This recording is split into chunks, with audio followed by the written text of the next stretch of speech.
bawat mga church. Hindi sa dami ng bilang o sa kaunti ang bilang, kundi yung damdamin na ang damdamin po natin ay nadadama natin ang Panginoon sa ating kalagitnaan. Damandama ko po ang presensya ng ating Panginoon sa awitan pa lang at higit sa lahat ay sa pagpapatotoo na mga kapatid. Kaya ang sabi po doon ay doon natin makikita at matutunghayan na ang Diyos ay kasama natin sa mga ganitong bagay. Nadadama natin ang Panginoon at ang Panginoon may ginagawa sa buhay po natin. Kaya nga sinabi ng ating Panginoon, bagamat ako'y mamamatay, ako'y muling mabubuhay. At sa aking muling pagkabuhay, magpakailanman, ako ay nasa sa inyong mga buhay. Kaya kailangan ang Panginoong Isus sa buhay sa puso ng mga mananampalataya. Kunti lang po ang aking ipapangaral, pero alam ko na kahit kunti lang ito, sa pamagitan po ng ating mapapanood na video, ay maunawa po natin at madadama natin na ang Panginoon ay malapit na dumating. Jesus is coming very, very soon. Dahil ang ating pag-aaralan ngayon ay mismo galing sa bibig ng ating Panginoong Isus, na bagamat hindi ito nasumpungan at hindi ito naranasan ng kanyang mga unang mananampalataya, pero salamat sa Panginoon, tayo pala makakaranas ng muling pagbabalik niya. Pag-aaralan po natin ito sa aklat po ni Lucas, sa Kapitulo 21, ang talata ay 1 hanggang 38. Hindi na po natin babasahin, pero isa-isahin po natin by verses, ay makikita po natin yung pong pagkakasunod-sunod ng sinabi ng ating Panginoong Isus upang ito'y maunawaan. At hanggang ngayon ay hindi ito maunawaan, at dahil sa hindi tamang pangunawa, ang daming sinasabi ngayon ng mga mangangaral. Tandaan po natin, tayo po ay nakabase hindi sa labi ng sino paman, kundi ang ating pinagbabasihan ng pagbabalik o pag-agaw ng ating Panginoon sa kanyang mga lingkod ay sa bibig mismo ng ating Panginoong Jesus. Luke chapter 21, verse 1 to 38. Hindi po natin babasahin lahat, pero ito na po mga kapatid. Ang sabi po dito sa 2, 3 and 4, mamaya po yung 1. At siya'y tumunghay at nakita ang mga taong mayayaman na nangaguhulog ng kanilang mga alay sa kapangyaman. At nakita niya ang isang dukhang babaeng bao na doon naghuhulog ng 2 lekta. At sinabi niya, sa katotohanan ay sinasabi ko sa inyo, ang dukhang babaeng baong ito ay naghulog ng higit sa kanilang lahat. Sapagkat ang lahat ng mga yaon ay nangaguhulog sa mga alay nang sa kanila'y labis tatapat siya, sa kaniyang kasalatan ay inihulog ang buong kanyang ikabubuhay na nasa sa kanya. Tayo po ay manalangin. Amang banal ng kapangyarihan sa lahat, sa pangalan po ng iyong bugtong na anak na si Jesus. At sa pakikisama ng iyong banal na Espiritu sa umagang ito, Panginoon, kami po ay nagpapasalamat.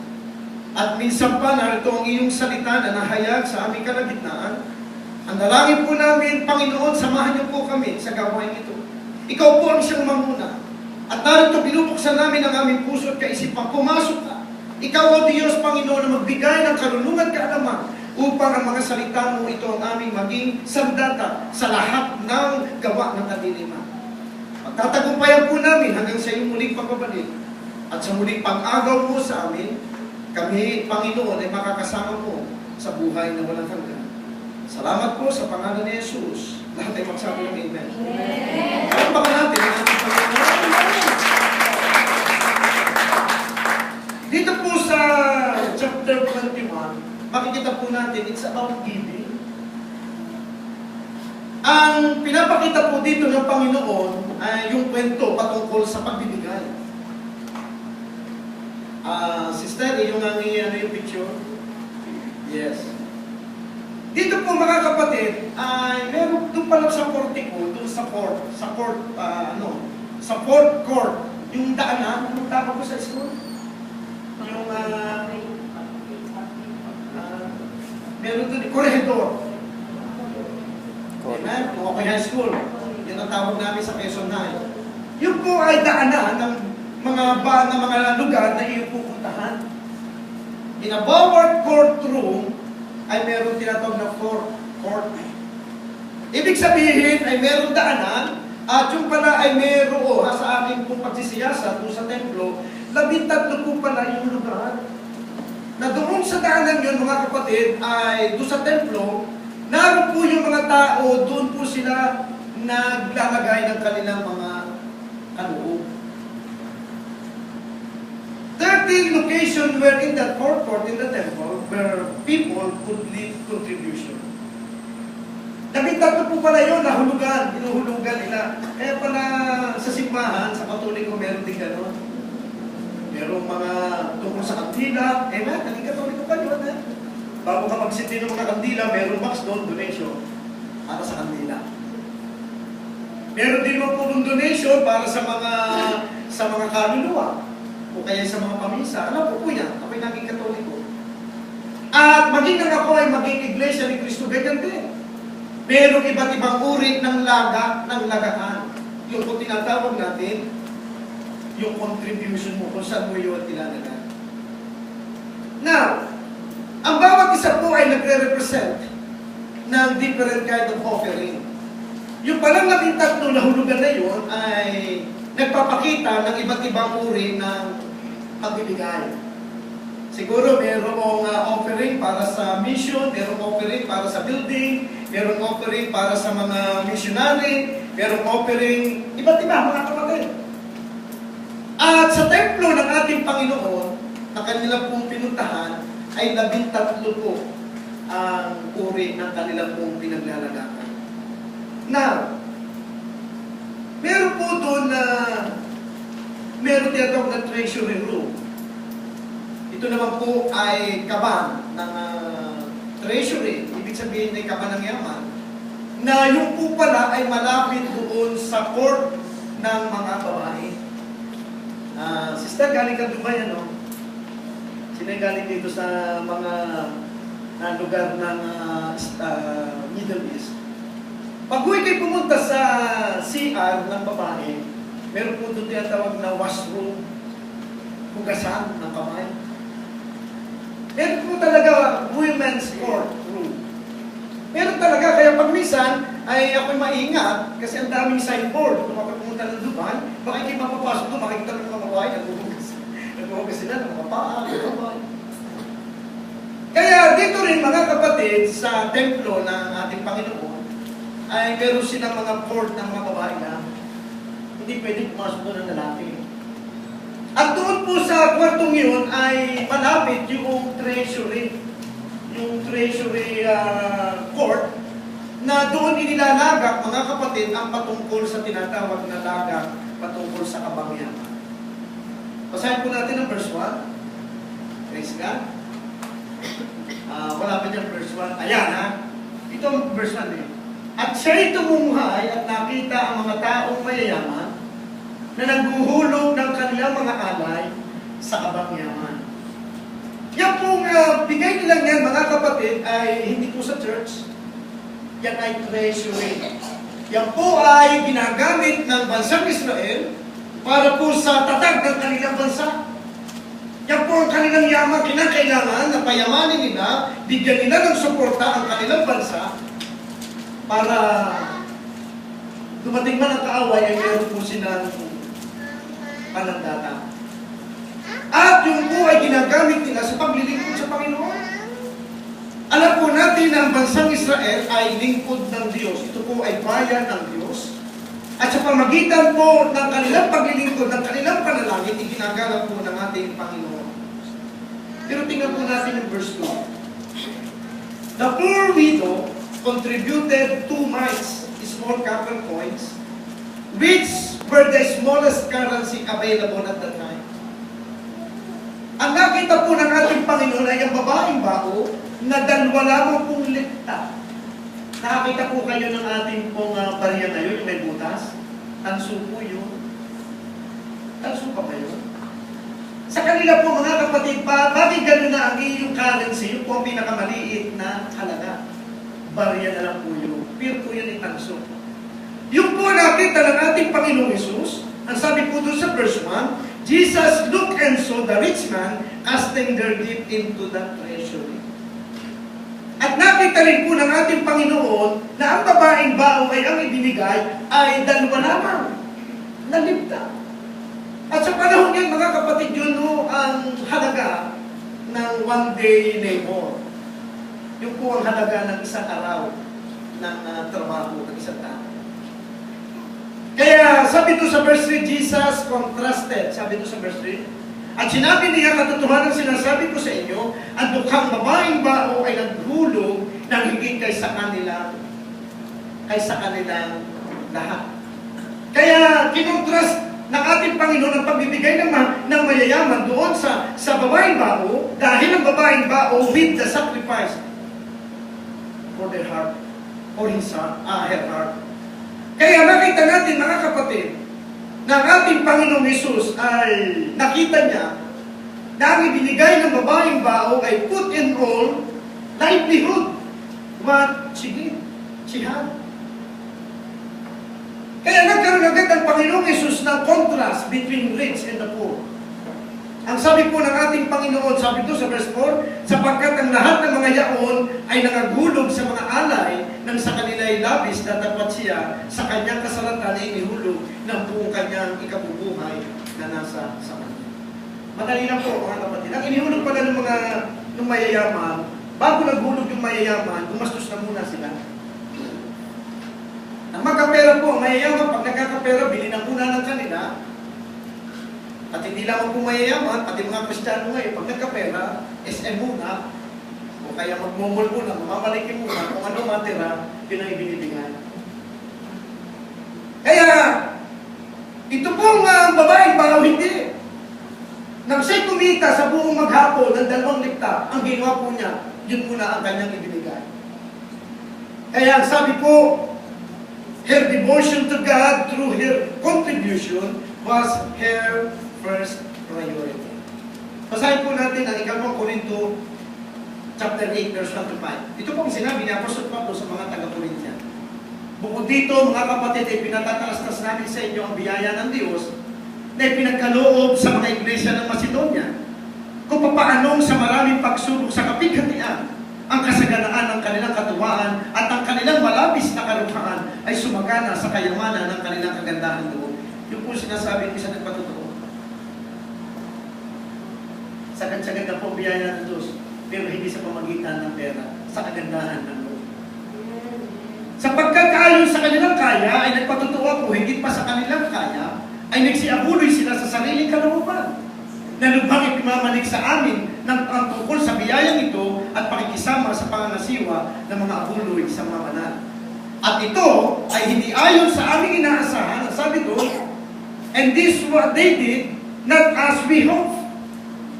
Hindi nila yun ang inaasahan, hindi yun ang expectation nila, kundi binigay muna nila kanilang sarili sa Panginoon at sa amin sa pamagitan ng kalooban ng ating Panginoon Diyos. Kaya pagbibigay pala, mga kapatid, it's about a priority. Nakakapagbigay tayo, pero ang tanong dito, priority mo ba yan, mga kapatid? Ito ang ibig sabihin ng ating Panginoon. Kaya doon sa Lucas chapter 21 verse 1 to 4, ito ang topic ng ating Panginoon, giving. Pero tingnan niyo po sa chapter 5, sa verse 5. Basahin po natin ang Luke 21 verse 5, 6, and 7. Biglang nabago. Kaya mahirap basahin ang banal na kasulatan pag walang Holy Spirit. 4 na verse, pagkatapos biglang nabago. Ito mo At samantalang sinasalita ng ina tungkol sa templo, kung paano ito'y pinalamudian ng magagandang bato at ng mga hain, ay kanyang sinabi. Tungkol sa mga bagay na ito na inyong nakikita ay darating ang araw na walang maiiwan ditong isang bato sa ibabaw ng kapwa bato na hindi ibabagsak. At kanilang itinanong sa kanya na sinasabi, Guro, Kailan nga mangyayari ang mga bagay na ito? At ano ang magiging tanda pagka malapit na mangyari ang mga bagay na ito? Nakita niyo mga kapatid? Nabago agad. Kaya sa akin po, the temple was rebuilt. Dito po ay nung sila po ay nasa templo, at that time po mga kapatid, yung po ay bagong gawa. At yan po ay dinibuild, nagkaroon po ng tinatawag na expansion, nagkaroon po ng remodeling, at yan po ay sa pamagitan ni Haring Herod the Great. Pinagawa po yan sa paghahari po nitong si Haring Herod the Great. Binago po ang pundasyon, pinalaki po ang mga bakod, nilagyan nila ng mga magagandang bato, ang kapal po ay 12 feet, at ang taas po ay 60 feet. Kaya habang sila po ay nadoon sa templo kasama ang ating Panginoon, ang sabi po ng mga alagad, ang ganda ng templo ito. Pinag-uusapan po nila doon sabi sa verse 5. Kung paano ito'y pinalibutihan, ang ganda ho mga kapatid. At ang sabi nga po doon ay itong mga gift offering nila, kaya hindi na pinag-uusapan nyo sapagkat nakikita nyo, daming tao nagbibigay. At yung gift offering nila ay for decoration for the temple. Kaya napaganda ang templo dahil marami nagbigay, marami ang tumulong sa gawain ng ating Panginoon. Kaya nakita po nila mga kapatid, wow! Ang sabi po doon, plated ng gold and silver. Ang mga poste ay plated ng gold, ang mga gate ay plated ng silver. Kaya pinag-uusapan po nila. Pero narinig po ng ating Panginoon Jesus. Ang sabi po, mga kapatid, nang bumisita po ang ating Panginoon kasama ang kanyang mga alagad, at dito sila nagsalita tungkol sa magandang templo. Pero ang sabi po ng ating Panginoon sa verse 6, tungkol sa mga bagay na ito na inyong nakakakita, ay darating ang mga araw na walang maiiwan dito isang bato sa ibabaw ng kapwa bato na hindi ibang isa. Kaya naparinig po ng mga alagad, yung palang ganda na ipinagawa, yung palang pinag-uusapan nila na magandang templo, darating pala ang panahon na yung pala ay mawawasa. Jesus noted that the beautiful place of worship was temporary and would be destroyed. Kaya ang sinasabi ng ating Panginoon, yung nakikita ninyong ganda, yung inyong hinahangagan na yan, ay temporary lang yan. At yan ay mawawasa. Walang bato na makikita nakapatong sa kanyang kapwa bato. At sa panahon po ng 70 AD, about the fall of Jerusalem, nangyari po yan. Nasunod po yan. 70 AD. Yan po ay sinunog ng isang emperor, which itself was picture of the destruction of the last days. Ito po ay nilarawan ng ating Panginoong Isus sa mga mananampalataya, sa kanyang mga alagad, na mangyayari po na mawasak ang templo, hindi lamang po sa kanilang kapanahonan, kundi sa panahon po ng huling panahon. Ito po ay hindi lamang ang templo, kundi maging ang Jerusalem.